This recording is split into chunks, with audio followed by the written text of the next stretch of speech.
तर नमस्कार दोस्तांनो, जय बाळमामा. आता तुम्ही म्हणशीला की हा उठतोय सुटतोय आणि प्रत्येक व्हिडिओमध्ये याची गाडीच का दाखवतोय.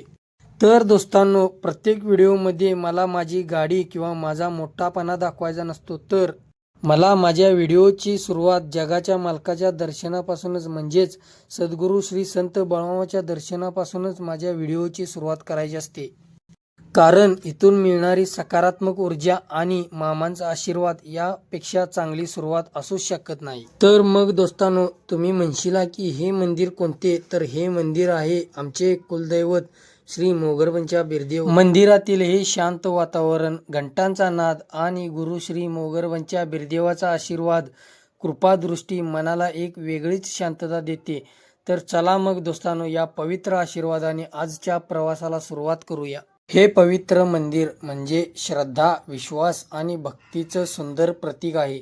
तसेच हे मंदिर असंख्य भाविकांच्या श्रद्धेचे स्थान सुद्धा आहे. श्रद्धेने घातलेली प्रत्येक प्रदक्षिणा म्हणजे देवाच्या चरणी अर्पण केलेली भक्ती. या पवित्र फेरीत मनातील प्रत्येक प्रार्थना देवापर्यंत पोहोचते.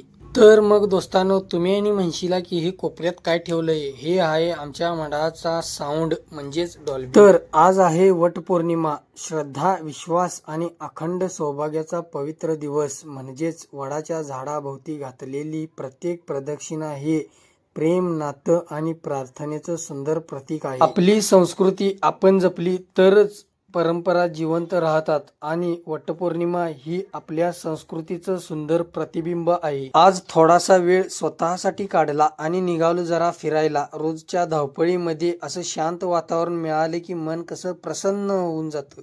आजचं वातावरण खरंच खूप छान आहे. थंडगार वारा, येणाऱ्या जाणाऱ्या गाड्या, आजूबाजूचा हिरवागार निसर्ग आणि पक्ष्यांचा आवाज खरंच मनाला खूप शांत वाटतंय. कधी कधी असं वाटतंय मोठ्या सहलीपेक्षा आपल्या गावाजवळच एखादं शांत ठिकाणही मनाला नवीन ऊर्जा देऊन. मोबाईल आणि कामाच्या गडबडीत आपण स्वतःसाठी वेळच काढायला विसरतो, पण असा थोडासा फेरफटका मन ताजंतवानं करून टाकतो. म्हणून म्हणतोय, शक्य असेल तेव्हा नक्कीच थोडा वेळ निसर्गात घालवा. त्याचा आनंद काही वेगळाच असतोय. कधी कधी आनंद शोधायला लांब जायची गरज नसते. आपल्या आजूबाजूचं सौंदर्यही मन जिंकून घेतं. म्हणून निघालोय एका छोट्याशा. तर दोस्तांनो, तुम्ही म्हणशीला की आता प्रवास म्हणजे त्यात काय एवढं. तर प्रवास म्हणजे फक्त एका ठिकाणाहून दुसऱ्या ठिकाणी जाणं नाही, तर प्रत्येक क्षण मनापासून जगणं आहे. आणि यातच सुंदर निसर्गाचा आनंद घेत, गप्पा मारत आणि नवीन आठवणी तयार करत आपण पुढे निघालो आहोत. त्यामुळे हा व्हिडिओ शेवटपर्यंत बघा, कारण पुढे अजून खूप खास क्षण तुमची वाट बघत आहेत. काही आठवणी विसरता येत नाहीत, पण त्यांच्यात अडकूनही राहायचं नसतं. म्हणून आज मी पुढे निघून जातोय. नवीन वाटा, नवीन क्षण. प्रत्येकाचा एक स्वतःचा रस्ता असतो. लोक काय म्हणतात यापेक्षा आपण कुठे चाललो हे महत्वाचं आहे.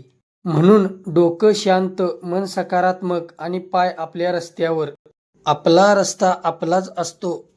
वाटेत अडथळे येतील, काही लोक साथ देतील, काही सोडून पण जातील, पण आपण मात्र चालत राहायचं असतं. रस्ता आपलाच आहे आणि प्रवासही आपलाच आहे. त्यामुळे मागे वळून पाहण्यापेक्षा पुढे चालत राहायचं. तर मग दोस्तांनो, आजचा हा आपला सुंदर प्रवास इथेच संपतो. प्रत्येक सफर काहीतरी शिकवून जातो, काही सुंदर आठवणी देऊन जातो. तुम्ही शेवटपर्यंत व्हिडिओ बघितला त्यासाठी मनापासून धन्यवाद. पुन्हा भेटू एका नवीन ठिकाणी, नवीन प्रवासात.